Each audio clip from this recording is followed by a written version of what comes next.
Hello दोस्तों, स्वागत है आपका ऑनलाइन क्लासेस 2.0 में। आज मैं आपके लिए लेकर आया हूँ हिंदी से जुड़े हुए कुछ इम्पोर्टेंट क्वेश्चंस जो अक्सर एग्जाम्स में पूछे जाते हैं और आने वाले एग्जाम्स में भी जरूर पूछे जाएंगे। हमारा ये वीडियो शुरू से एंड तक जरूर देखें। अगर आप हमारे चैनल पर नए हो तो हमारे चैनल को लाइक, सब्सक्राइब और शेयर करना ना भूलें और बेल आइकन को जरूर दबाएं ताकि हमारे चैनल से जुड़ी हुई हर अपडेट्स आपको मिलती रहे। इस वीडियो की पीडीएफ के लिए हमें टेलीग्राम पर ज्वाइन कर सकते हैं, जिसका लिंक मैंने डिस्क्रिप्शन में दे दिया है। तो चलिए आज का वीडियो शुरू करते हैं।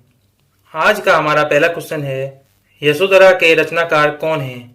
तो इसका सही आंसर होगा ए, मैथिली शरण गुप्त।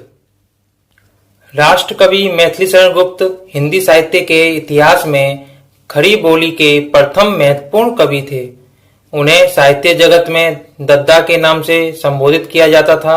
उनकी कीर्ति भारत के स्वतंत्रता संग्राम के समय में काफी प्रभावशाली सिद्ध हुई थी और इसी कारण महात्मा गांधी ने उन्हें राष्ट्र कवि की पदवी भी दी थी। उनकी जयंती 3 अगस्त को हर वर्ष कवि दिवस के रूप में मनाई जाती है। सन 1954 में भारत सरकार ने उन्हें पद्म भूषण से सम्मानित किया। नेक्स्ट क्वेश्चन है, कर्म भूमि के रचनाकार कौन है? तो इसका सही आंसर होगा बी, प्रेमचंद्र। प्रेमचंद्र का जन्म 31 जुलाई 1880 को उत्तर प्रदेश के वाराणसी जिले के लम्ही गांव में एक कायस्थ परिवार में हुआ था। उनकी माता का नाम आनंदी देवी तथा पिता का नाम मुंशी अजाय बराय था, जो लम्ही में डाक मुंशी थे। प्रेमचंद हिंदी और उर्दू के सर्वाधिक लोकप्रिय उपन्यासकार, कहानीकार एवं विचारक थे। उन्होंने सेवा सदन, प्रेमाश्रम, रंगभूमि, निर्मला, गबन, कर्मभूमि, गोदान आदि लगभग 1.5 दर्जन उपन्यास तथा कफन, पूस की रात, पंच परमेश्वर, बड़े घर की बेटी, बूढ़ी काकी, 2 बैलों की कथा आदि 300 से अधिक कहानियां लिखी। उनमें से अधिकांश हिंदी तथा उर्दू दोनों भाषाओं में प्रकाशित हुई। उन्होंने अपने दौर की सभी प्रमुख उर्दू और हिंदी पत्रिकाओं जमाना, सरस्वती, माधुरी, मर्यादा, चांद, सुधा आदि में लिखा। हमारा नेक्स्ट क्वेश्चन है, झांसी की रानी के रचनाकार कौन है? तो इसका सही आंसर होगा सुभद्रा कुमारी चौहान। झांसी की रानी सुभद्रा कुमारी चौहान ने लिखी थी। सुभद्रा कुमारी चौहान का जन्म नाग पंचमी के दिन इलाहाबाद के निकट निहालपुर नामक गांव में रामनाथ सिंह के जमींदार परिवार में हुआ था। बाल्यकाल से ही वे कविताएं रचने लगी थीं। सुभद्रा कुमारी चौहान हिंदी की सुप्रसिद्ध कवित्री और लेखिका थीं। उनके 2 कविता संग्रह तथा 3 कथा संग्रह प्रकाशित हुए, पर उनकी प्रसिद्धि झांसी की रानी कविता के कारण है। हमारा नेक्स्ट क्वेश्चन है, तू डाल डाल में पात पात का अर्थ क्या है? तो इसका सही आंसर होगा डी, चालाकी का जवाब चालाकी से देना। नेक्स्ट क्वेश्चन है, ज्ञानपीठ पुरस्कार संबंधित है। तो इसका सही आंसर होगा डी, सभी भारतीय भाषाओं से। ज्ञानपीठ पुरस्कार भारतीय ज्ञानपीठ न्यास द्वारा भारतीय साहित्य के लिए दिया जाने वाला सर्वोच्च पुरस्कार है। भारत का कोई भी नागरिक जो 8वीं अनुसूची में बताई गई 22 भाषाओं में से किसी भाषा में लिखता हो, इस पुरस्कार के योग्य है। पुरस्कार में 11 लाख रुपए की धनराशि, प्रशस्ति पत्र और वाघ देवी की कांस्य प्रतिमा दी जाती है। प्रथम ज्ञानपीठ पुरस्कार 1965 में मलयालम लेखक श्री शंकर कुरुप को प्रदान किया गया था। नेक्स्ट क्वेश्चन है, कादम्बरी किसकी रचना है? तो इसका सही आंसर होगा बी, बाणभट्ट। बाणभट्ट 7वीं शताब्दी के संस्कृत गद्य लेखक और कवि थे। वह राजा हर्षवर्धन के आस्थान कवि थे। उनके 2 प्रमुख ग्रंथ हैं, हर्षचरित्रम तथा कादम्बरी।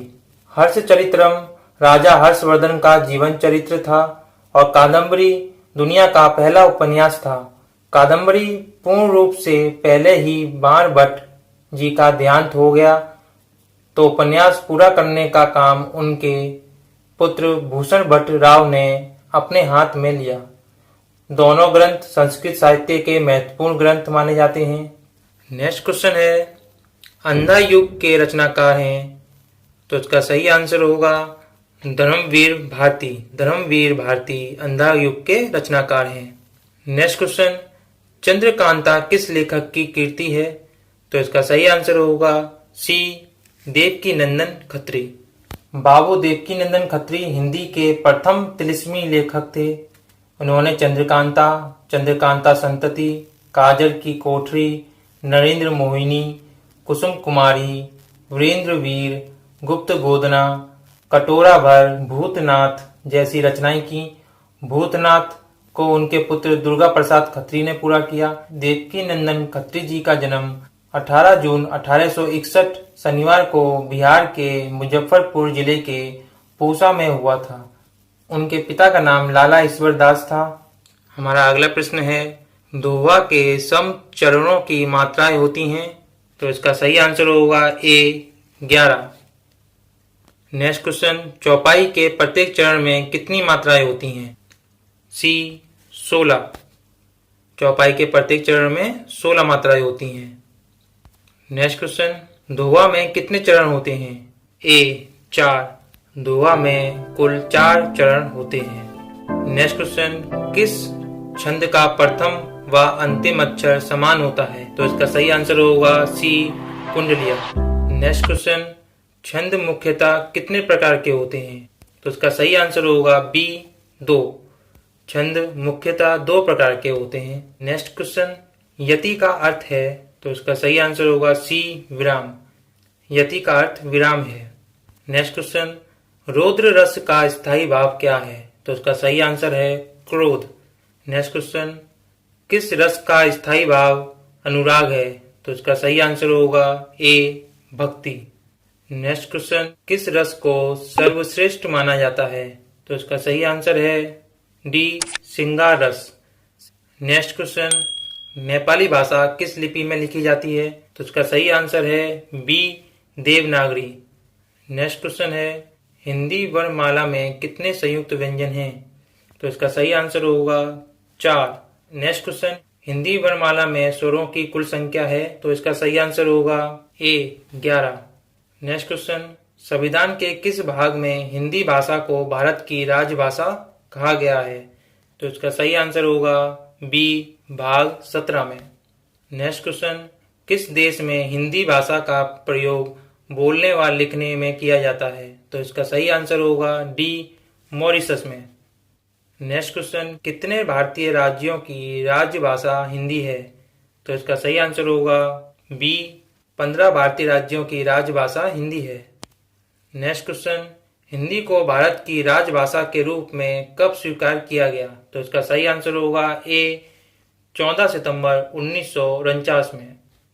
हमारा आज का लास्ट क्वेश्चन है, संघ की भाषा हिंदी और लिपि देवनागरी होगी, यह संविधान के किस अनुच्छेद में कहा गया है, तो इसका सही आंसर होगा सी 343 में।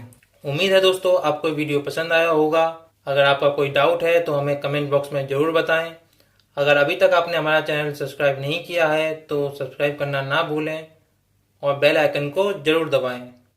इस वीडियो की पीडीएफ के लिए हमें टेलीग्राम पर ज्वाइन कर सकते हैं, जिसका लिंक मैंने डिस्क्रिप्शन में दे दिया है। Thank you.